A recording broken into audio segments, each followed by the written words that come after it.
नमस्कार, मैं हूं नेहा शर्मा। स्वागत है आपका कुंडली टीवी के मंथली राशिफल में, जिसमें हम बताएंगे कि अगस्त महीने में क्या कहते हैं आपके सितारे। इन सब की जानकारी देने के लिए हमारे साथ जुड़े हुए हैं नरेश कुमार जी। स्वागत है सर आपका। नमस्कार। बात करते हैं कन्या राशि की। देखिए नेहा, जहाँ तक कन्या राशि की बात है, देखिए हम देखते हैं कि लगन के जो स्वामी हैं बुध बनते हैं यहाँ पर, और 1 अगस्त को सुबह ही लगन के स्वामी बुध 11वें भाव से निकलकर 12वें भाव में चले जाएंगे। ये अच्छी स्थिति नहीं है। जी। लगन के स्वामी का 12वें जाना अच्छा नहीं होता। उसके ऊपर राहु की दृष्टि भी पड़ रही है, तो एक तरीके से थोड़ा सा डिस्टर्बेंस वाला माहौल यहाँ पर रह सकता है 20 अगस्त तक। 20 अगस्त को बुध यहाँ पर आ जाएंगे, लेकिन उससे पहले शुक्र जो है वो सूर्य के साथ चले जाएंगे, वहाँ पर युति करेंगे 6 अगस्त को। ये मंगल राहु की युति टूट जाएगी, मंगल आगे आ जाएंगे। मंगल आएंगे 9वें घर में। ज्योतिष में कहा जाता है 9वें घर जब मंगल आवे, 9 घरों का मंगल पावे। जी। सूर्य आगे चले जाएंगे। 11वें भाव में चल रहे हैं। 11वें भाव में अच्छे होते हैं सूर्य, लेकिन 12वें भाव में प्लेसमेंट अच्छी नहीं है, वो आगे चले जाएंगे 17 अगस्त को। और बुध वहाँ से आगे निकलेंगे और 20 अगस्त को लगन में आ जाएंगे। उसके बाद चीज़ें ठीक होंगी। वैसे तो चीज़ें 10 अगस्त के बाद ही ठीक होनी शुरू हो जाएंगी, जब ये युति टूट जाएगी। इस युति के कारण काफ़ी जो है सफरिंग हुई है लोगों को, तो ये जब युति टूटेगी तो काफ़ी चीज़ें ईजी होंगी। जो गोचर है वो इस तरीके रहेगा पूरे महीने, और उसका असर, उसका अलग अलग भावों पर प्रभाव जो है वो उस तिथि के अनुसार ही मिलता रहेगा आगे। जैसे पहली को है, 6 को है, 10 को है, 17 को है, 20 को है। ये 5 तिथियां हैं जो बड़ी इंपॉर्टेंट हैं अगस्त महीने में। तो गोचर के हिसाब से इसका फलादेश भी आएगा। तो चलिए अब बात करते हैं जो लोग जॉब में हैं या फिर बिजनेस में हैं उनके बारे में। देखिए नेहा, जहाँ तक जॉब्स की बात है जी। तो इस भाव का स्वामी बुध बनते हैं। बुध 12वें भाव में है, चंद्रमा के साथ राहु के प्रभाव में है। जी। अब जिनका तो काम विदेश से जुड़ा हुआ है, वहाँ पर तो चीज़ें ठीक हैं, काफ़ी वहाँ पर राइजिंग है। कोई भी है, चाहे आप इमिग्रेशन का काम कर रहे हैं, फॉरेक्स का काम कर रहे हैं, एक्सपोर्ट का काम कर रहे हैं, रेमिटेंस का काम कर रहे हैं, कहीं से भी आपको फॉरेन इनफ्लो हो रहा है तो वो चीज़ ठीक है। चंद्रमा चूँकि यहाँ पर आय स्थान के स्वामी बनते हैं, वो भी विदेश में है। धन स्थान का स्वामी वो भी 12वें भाव में है, दोनों की युति बनी हुई है। तो वो अगस्त का महीना ऐसे लोगों के लिए काफ़ी अच्छा रहेगा। लेकिन जिन लोगों का काम जो है वो लेबर से जुड़ा हुआ है, या आप कह लीजिए जो हाथ से काम करते हैं, जो मेंटल काम नहीं करते हैं, उनके लिए चीज़ें ठीक नहीं हैं। जी। उनके लिए थोड़ा सा स्ट्रगल वाला समय है, तो थोड़ा सा काफ़ी मेहनत करनी पड़ेगी उन लोगों को। लेकिन ये नहीं है कि काम नहीं मिलेगा, काम मिलेगा, काम अच्छा मिलेगा, और नई जॉब्स भी मिलेंगी। जिन लोगों को जॉब्स नहीं मिली हैं नेहा, जो कन्या राशि के जातक हैं, उनके लिए मौका बनेगा अगस्त में। आप अप्लाई करते हैं तो आपको निश्चित तौर पर जॉब मिलेगी। शुक्र यहाँ पर हैं, शुक्र यहाँ पर आकर अच्छे फल करते हैं, और ख़ास तौर पर एंटरटेनमेंट से जुड़े जो लोग हैं, भले ये जो काम हम कर रहे हैं एंकरिंग, ये भी जो है वो वीनस से आती है, और एंटरटेनमेंट सारा वीनस से आता है। आपका कॉस्मेटिक्स का काम सारा वीनस से आता है, रेस्टोरेंट का काम सारा वीनस से आता है। ऐसे लोगों के लिए समय काफ़ी अच्छा है। तो इन लोगों के लिए वैसे भी भाग्यस्थान के स्वामी शुक्र बनते हैं, जब वो केंद्र में आ जाते हैं तो आपको काफ़ी अच्छा फ़ायदा मिलता है। तो काम के लिहाज से, मनी फ्लो के लिहाज से समय अच्छा है, कोई दिक्कत वाली बात नहीं है। गुरु की दृष्टि लगन के ऊपर पड़ रही है नेहा, गुरु की दृष्टि 11वें भाव के ऊपर भी पड़ रही है। इसका मतलब यह है कि मनी फ्लो नहीं रुकेगा, पैसा लगातार आता रहेगा। हाँ, ऐसा है कि थोड़ा सा आपको एक्स्ट्रा एफर्ट पुट इन करना पड़ेगा उसके लिए। जी। तो चलिए अब बात करते हैं, आगे बढ़ते हैं और बात करते हैं कन्या राशि के फैमिली, लव और रिलेशनशिप के बारे में। देखिए नेहा, कन्या राशि के जातकों के लिए 12वें भाव के स्वामी सप्तम भाव के स्वामी बनते हैं गुरु। जी। सप्तम भाव इस समय शनि के प्रभाव में है, तो केतु यहाँ पर दूसरे भाव में है। ये फैमिली का भाव होता है। मंगल राहु की दृष्टि पड़ रही है, ये लैंग्वेज का भी भाव है। अब जब स्थिति ऐसी है कि आपकी कुंडली में जो फैमिली वाला भाव भी खराब है और सप्तम भी खराब है, इसका मतलब यह है कि कहीं ना कहीं ऑलरेडी समस्या चल रही है मैरिड लोगों के लाइफ में, कन्या राशि के। तो उसका सलूशन यही है नेहा कि थोड़ा सा बैलेंस रिएक्ट किया जाए।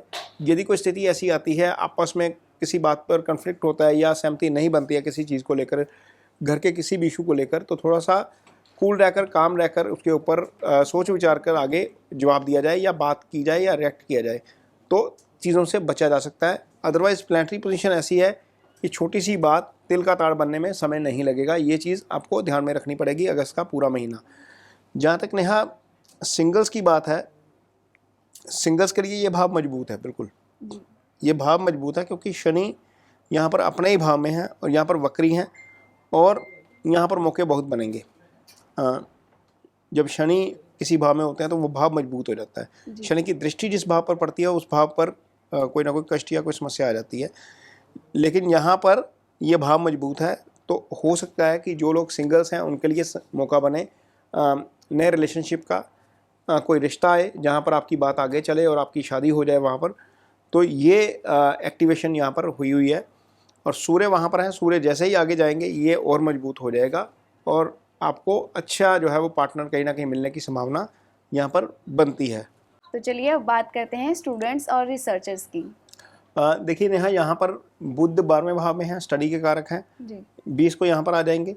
गुरु ऑलरेडी यहाँ पर देख रहे हैं, लगन को देख रहे हैं। जब गुरु लगन को देख रहे हैं तो व्यक्ति पॉजिटिव हो जाता है, और पॉजिटिव व्यक्ति, क्योंकि गुरु एजुकेशन के कारक हैं, गुरु ज्ञान के कारक हैं, तो आपके लिए एजुकेशन के लिहाज से, ज्ञान के लिहाज से समय अच्छा है। जहाँ तक नेहा रिसर्च की बात है, तो रिसर्च के लिए यहाँ पर जो अष्टम भाव है वो थोड़ा सा वीक चल रहा है। ये मंगल जैसे ही आगे निकलेंगे वहाँ पर भी चीज़ें ठीक हो जाएंगी। तो स्टूडेंट्स के लिए, रिसर्चर्स के लिए, या जो छोटे बच्चे हैं या हायर एजुकेशन में भी जो जा रहे हैं, उनके लिए समय काफ़ी अच्छा है। जी। तो चलिए अब बात करते हैं जो लोग हेल्थ से जूझ रहे हैं या फिर जो लोग ट्रैवल करते हैं, जिनको ट्रैवल बहुत पसंद है, उनके लिए समय कैसा रहेगा और किन चीज़ों का ध्यान रखना पड़ेगा? देखिए नेहा, यहाँ पर जो लगन के स्वामी बुध हैं वो भी 12वें भाव में गोचर कर रहे हैं। जी। चंद्रमा ट्रैवल के कारक हैं, वो भी 12वें भाव में हैं। राहु 12वें भाव को देख रहे हैं, वो भी एक तरीके से विदेश के कारक ग्रह हैं। तो ट्रैवल करने का मौका तो काफ़ी बन रहा है। सिंह लगन के लिए काफ़ी कन्या लगन के लिए काफ़ी मौका बन रहा है। तो विदेश में यदि आप ट्रैवल करना चाहते हैं तो जा सकते हैं। यहाँ पर जो डोमेस्टिक ट्रैवल है वहाँ पर भी चांसेस हैं काफ़ी। ये युति ऐसे ही टूटेगी, ये वाली 10 के बाद और ज़्यादा चांस बनेंगे घूमने के, काफ़ी मौके मिल सकते हैं। और जो लोग धार्मिक यात्रा करना चाहते हैं उनके लिए भी समय अच्छा है, क्योंकि गुरु की दृष्टि लगन के ऊपर है। 9वें भाव के स्वामी शुक्र केंद्र में है। आगे चले जाएंगे तो भी अच्छी पोजीशन में रहेंगे। तो धार्मिक ट्रैवल कर रहे हैं या लेजर ट्रैवल कर रहे हैं या आप विदेश में जा रहे हैं तो आपके लिए समय अच्छा है। आप निश्चिंत होकर जाइए। 10 अगस्त के बाद का समय ज़्यादा अच्छा है ट्रैवल के लिए। जहाँ तक नेहा हेल्थ की बात है, तो ये छठे भाव से देखी जाती है हेल्थ। छठे भाव के स्वामी शनि हैं। शनि सूर्य के प्रभाव में है। इसका मतलब ये है कि 17 अगस्त तक आपको अपनी हेल्थ का जो है वो खास ध्यान रखना है। खास तौर पर अपने खान पीन पर ध्यान रखिए।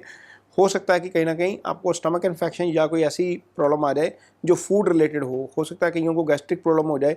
तो ये स्थिति बनी रहेगी 17 अगस्त तक। 17 अगस्त के बाद चीज़ें ठीक हैं। हाँ, एक बात है, जिनको डॉक्टर ने सर्जरी रिकमेंड की है, कुछ लोगों को नेहा स्टोन की प्रॉब्लम हो जाती है, कुछ लोगों को पित्ते में समस्या हो जाती है, कहीं कहीं ऐसा प्रॉब्लम हो जाती है जहाँ पर बॉडी में कट लगाना पड़ सकता है। तो ये स्थिति इनके लिए बनी हुई है।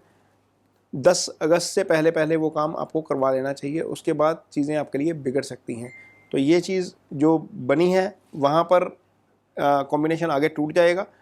तो लेकिन ऐसा भी हो सकता है नेहा कि जिन लोगों को डॉक्टर ने सर्जरी रिकमेंड की है उनको 10 अगस्त के बाद ज़रूरत ही ना पड़े, लेकिन यदि पड़ी हुई है तो ये करवा लेनी चाहिए, क्योंकि केतु यहाँ पर 1.5 साल यहीं पर रहेंगे। अब अगले अक्टूबर तक यहीं पर रहना है। तो जब केतु की दृष्टि इस भाव पर भी है, इस भाव पर भी है, ये बॉडी का लोअर पोर्शन है, तो यहीं पर सर्जरी की नौबत आएगी कहीं ना कहीं। तो वो मुझे लगता है कि करवा लेनी चाहिए। ये चीज़ें ठीक हैं। अदरवाइज़ कोई मेजर समस्या जो है वो नहीं आने वाली है हेल्थ को लेकर। जी। तो चलिए अब उपायों की ओर बढ़ते हैं, यानी कि जानते हैं कि कन्या राशि के जातक क्या उपाय कर सकते हैं। देखिए नेहा, सबसे पहली बात तो यह है कि कन्या राशि के लिए शुक्र बनते हैं भाग्यस्थान के स्वामी। किस्मत को जगाना बड़ा ज़रूरी होता है। कई लोगों के सवाल आते हैं, नेहा हमारे पास कुंडली टीवी पर मेरा भाग्योदय कब होगा। जी। क्वेश्चन ये होता है, मेरा भाग्योदय कब होगा, मेरा मकान कब बनेगा, या मेरे पास अर्निंग जो है वो अच्छी कब शुरू होंगी। तो भाग्योदय करने के लिए कन्या राशि के जातक, यदि आपकी राशि कन्या है तो आप गौ माता की सेवा करिए। शुक्र का उपाय है ये। आप शुक्र को मजबूत करते हैं तो आपका भाग्य खुद ब खुद उदय होगा।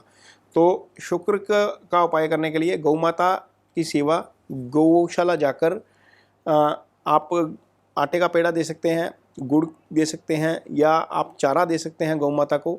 वो जो करेंगे उससे आपको काफ़ी फ़ायदा होगा। दूसरी चीज़ यहाँ एक लगन मजबूत होना बड़ा ज़रूरी है, क्योंकि सारे फ़ायदे, चाहे वो शारीरिक हैं चाहे वो शारीरिक फ़ायदा नहीं है, आप फ़ायदा सारा आपको ही होना है, सेल्फ को होना है। मीन्स चाहे आप एंजॉय कर रहे हैं, कहीं पे घूमने जा रहे हैं, कहीं पे पार्टी पे जा रहे हैं, कहीं से आपको सम्मान मिल रहा है, वो आपको ही मिलना है। तो सेल्फ को मजबूत करना बड़ा ज़रूरी है। सेल्फ यहाँ पर बुद्ध है। बुद्ध की मजबूती के लिए नेहा एक तो यह है कि कन्याओं की सेवा करनी चाहिए। दूसरा तरीका यह है कि एक पेड़ लगाइए, पेड़ की सेवा करिए। बुद्ध हरियाली के कारक हैं। हम विदेश में जाते हैं तो हर घर के बाहर एक पेड़ लगा होता है। यहाँ पर हम लोग जाने अनजाने में अपना राहु खराब करते हैं। हम लोग ट्रैवल के लिए जाते हैं, हमारा तरीका क्या होता है, हम कार में बैठे हैं, 4 लोग बैठे हुए हैं, फैमिली बैठी हुई है, रास्ते में हम कुरकुरे ले रहे हैं, रास्ते में हम कोल्ड ड्रिंक ले रहे हैं और खा रहे हैं और रास्ते में फेंक रहे हैं, गंदगी फैला रहे हैं, राहु को ख़राब कर रहे हैं। तो इससे ऐसी चीज़ों से बचिए। ऐसी चीज़ों से आप पर्यावरण को भी ख़राब करते हैं, अपना राहु भी ख़राब करते हैं। विदेश में लोग क्या करते हैं, ये सारी चीज़ें कार में इकट्ठी करते हैं, आते हैं और डस्टबिन में फेंकते हैं और डस्टबिन आगे जो उनका जो सर्विस है वो लेकर जाता है। इसलिए वहाँ पर सड़कों पे गंदगी नहीं फैलती, वहाँ पर हरियाली ज़्यादा नज़र आती है, वहाँ पर बुद्ध का प्रभाव ज़्यादा है। आप दुनिया की जितनी बड़ी कंपनियाँ देखते हैं सारी अमेरिका से हैं या सारी अब्रोड से हैं, बहुत सारी बड़ी कंपनियाँ। तो वो बुद्ध मजबूत करते हैं, हम राहु मजबूत कर लेते हैं अपना। तो राहु मजबूत मत करिए, बुद्ध को मजबूत करिए, एक पेड़ लगाइए, आपको उससे काफ़ी फ़ायदा होगा। जी, तो ये था कन्या राशि का हाल। नेक्स्ट एपिसोड में हम बात करेंगे अगली राशि तुला की। जुड़े रहें हमारे साथ। धन्यवाद। नमस्कार।